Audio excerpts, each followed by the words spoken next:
Good afternoon. I'm Marianne Gomez Horta, President and CEO of the Congressional Hispanic Leadership Institute, known as Chile. Chile is a 501c3 nonprofit. We're a nonpartisan organization, and we're focused on leadership development, and we're based in Washington, D.C. Today, I have the pleasure of having a little fireside chat with Jack Azagur with Accenture. But before we get started with the chat, let me tell you a little bit about what we're going to cover. We're going to look at how companies use their scale and access to innovation to help solve the challenges we face today, both internally within our companies and externally, as well as how the corporate social responsibility engagement is intertwined in all of us. So please join me in a warm introduction here to Jack Azagur. He is Accenture's Market Unit Lead for U.S. Northeast. He is responsible for leading more than 10,000 people in the region and is also responsible for clients, offices, community involvement, and financial performance. Jack joined Accenture in 1996. So welcome, Jack. Thank you for having me, Marianne. It's a pleasure to be here.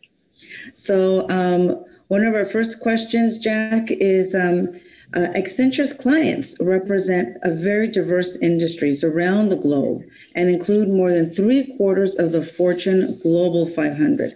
How are you and your clients using purpose and innovation to help solve the challenges facing us during this unprecedented times? Yeah, I think through the pandemic, we really have had a rethink about purpose. I mean, purpose was important to most organizations, but it really has taken on an additional dimension. And people are realizing that, first of all, it's good for business, but it's critical for performance and to drive innovation.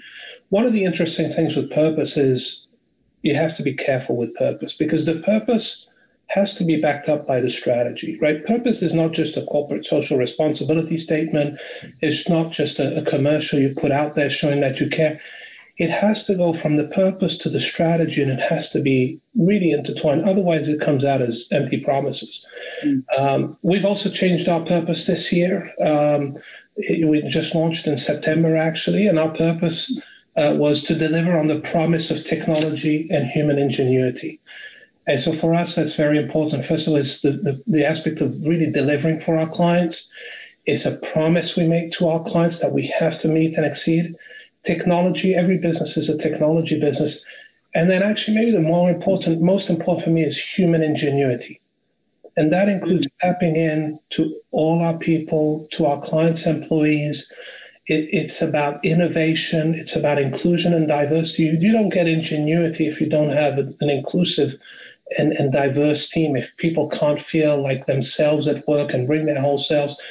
It's about training our people to make sure they're always relevant. So the human ingenuity is very, very important. And so very pleased with our purpose statement, but it's really that cascading of the strategy and the purpose statement have to come together. Otherwise, it can be empty promises, and consumers will see that over time.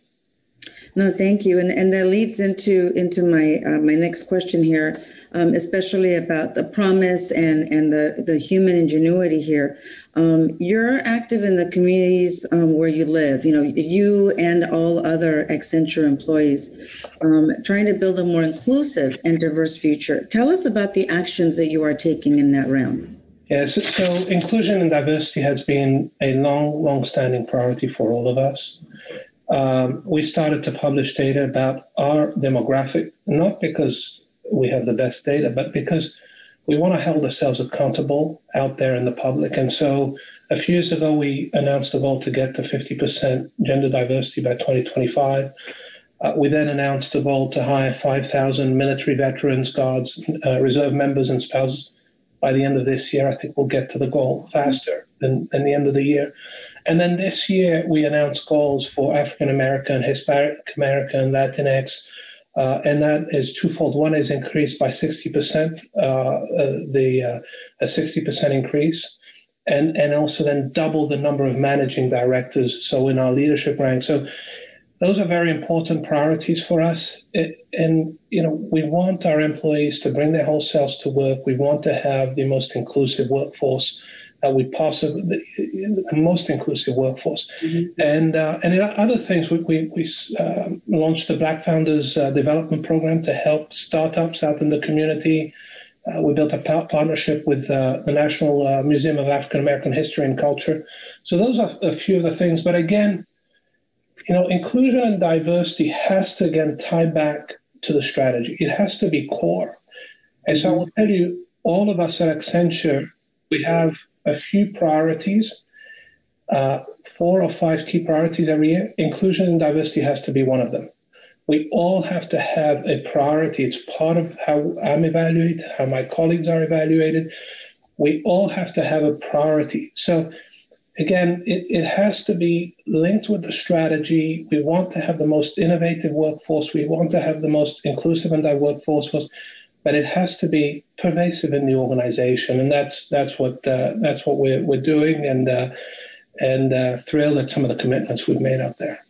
Yeah. So speaking of your commitments, I'm representing the Congressional Hispanic Leadership Institute. I can tell you that we are recipients of the beautiful work and the commitment and dedication of Accenture employees. Accenture employees actually helped us enhance our website and our external communications, and it has helped us so much with our internship programs and also just general operations. Couldn't have think of a better website development team. But I wanted to ask you in relationship to that, and what you talked about, the diversity and inclusion and being really involved and encouraging the employees to do that, is what are some of the other unique partnerships that have surfaced in response to the remarkable events of this year, and maybe even just before that, or that you maybe just recently announced? Yeah, first of all, we're really appreciative of the partnership with Chile. We have shout out to Gabby and Kevin, who are doing their internship. They're on a 14-week program, and 7 weeks with corporate government affairs and 7 weeks with the congressional office. So it's a great experience, and it's been a great partnership, and we're very happy to be part of the Chile family. So thank you. We're doing a lot out there in the community. I'll give a couple of examples. One is a virtual learning experience. And this is with a couple of hundred students by class from underprivileged high schools. And this has just been, of course, we've had to pivot all of this to virtual. A lot of, it was not easy to keep our internships going in the COVID, but we kept everything going. We've flipped to virtual environment. We've now had 1,200 students come through. And it's just been a very, very rewarding experience. The other one is our apprentice program. We've come to realize, 4-year degrees work with some people, but 4-year degrees is not the panacea. It's not for everybody. And so we've got a very dynamic apprenticeship program where we take young adults 3-year program, and then once they graduate, they can become Accenture employees. That's been very successful. Again, we've continued that pivot, that entire program to virtual. And even though they can't come into our office or go to our client site, they've been part of our teams virtually, and very rewarding. I spent time with our apprenticeship, and it's just immensely rewarding to see how they flourish and learn and contribute to our projects and to our work. So that's just a couple of examples, Marianne. Yeah, no, that's great. And I love the fact that you and your team have quickly shown the rest of us who maybe weren't as familiar with technology or how to pivot into this virtual world, and help the rest of us be able to do that as we try to be of continued service and value to everyone. So thank you for that leadership as well. I have another question that's come up in different levels and at different times. And regarding mental well-being, it has emerged as a big priority, whether it's us adults that have been in this for a while or the brand new college, graduates in their first job.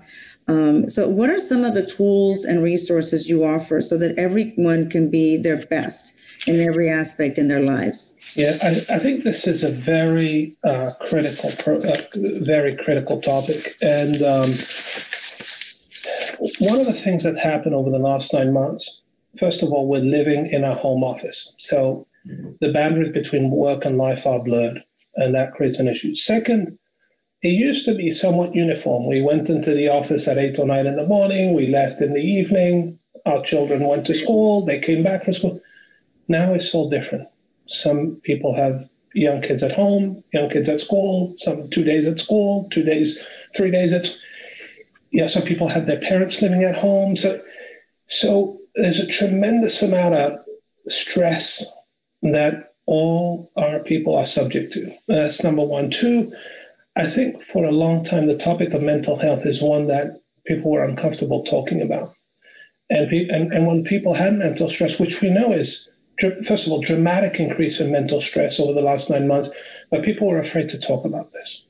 And that's a big issue because it affects a vast majority of the population at some point. So one of the things we've done, we have a fantastic employee resource group, over 500 people. They've created this two and a half hour training program to become a mental health ally. So all of us on the North America leadership team at Accenture, we went through the training. Oh, wow. And my leadership team in the Northeast, a few Fridays ago, we all went through the training. I could say it was very impactful. There were tears in the meeting. I mean, these are difficult discussions, but we have to have the uncomfortable discussion and talk about the reality. And we've got to be open and give people some grace and some space to be able to manage what's happening in their lives with work and allow them to be open about all of this. And so there's other things we've done. We've done a partnership with Thriving Mind, which has been great, with Stanford Medicine and Thrive Global. We have some people who volunteer do yoga sessions online. We had a teaming with virtual therapy with Talkspace. So Accenture's done a lot, but all of us as leaders have to make sure we give our employees the space and grace to talk about it, to be open about it. Again, they have to bring their whole selves to work, and so this is a very, very big topic and one that has really come up exponentially through the pandemic. Yeah, no, thank you for sharing that. I'm sure it's going to help some people, listening to you and thinking about what they can do, whether it's a small business, medium, or another corporate colleague. So thank you for that.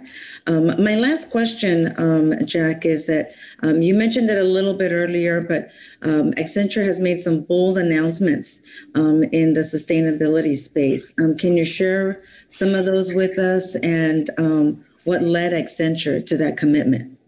Yeah, I mean, this is an extremely important topic, and we've been working on it on a few fronts. First of all, we've appointed, effective in a few weeks, December 1, Peter Lacey, a good friend of mine and colleague, will become a Chief Responsibility Officer and Global Sustainability Officer, which is great. It will provide even more focus for the firm. The second thing is we've had a sustainability practice for over a decade. And we focus on a few key things for our clients to help them improve their ESG scores, environmental, sustainability, governance, including I&D. But there are a few key things we focus on. One is industry transitions to low carbon. So how does an energy company or a mining company transition to low carbon? The second one is green IT. We do a lot of work in technology. How do you pivot to green IT? We've even developed a patent that when companies move to the cloud, how do you calculate the carbon emission reduction on that? And then responsible supply chain. Supply chain has been a big topic. And we've made to commission some personal, firm-wide commitments around net zero emissions by 2025, move to zero waste, water risk. We don't talk a lot about water risk, but water is a finite resource. So, planning for that. Greenhouse gases and a shift to procuring renewable energy. So those are the commitments we've made, and this is a very, very important topic that we're committed to as a firm and critical to the future of our planet. No, well, thank you for sharing that. So just before we wrap up here, are there anything else that you'd like to share, Jack, or any other words of wisdom, encouragement for others? That's a good question. I would say it's important in this environment to really, we talk about work-life balance. Everybody should really think, how do you create that balance and that harmony and that integration between work life and and be clear about what your own boundaries. Everybody asks me, what are your work-life boundaries? My boundaries are going to be different than somebody else's, but be clear and communicate around what's going to work for you. Make time for your family, make time for yourself, and make time for work, and really be strategic about how you manage that work-life integration, work-life balance, as opposed to managing it ad hoc. Because inevitably, if you manage it ad hoc, yourself and your health will fall to the bottom. So be strategic about managing. It's very important, especially in this environment, in this pandemic, when it's easy for work and life to blend. So beautiful. So thank you, Jack. Thank you again for your insights, for your perspectives.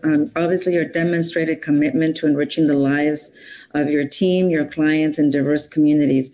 Again, thank you very much. Muchísimas gracias. Marianne, thank you very much. It's been a pleasure talking to you. Muchas gracias también.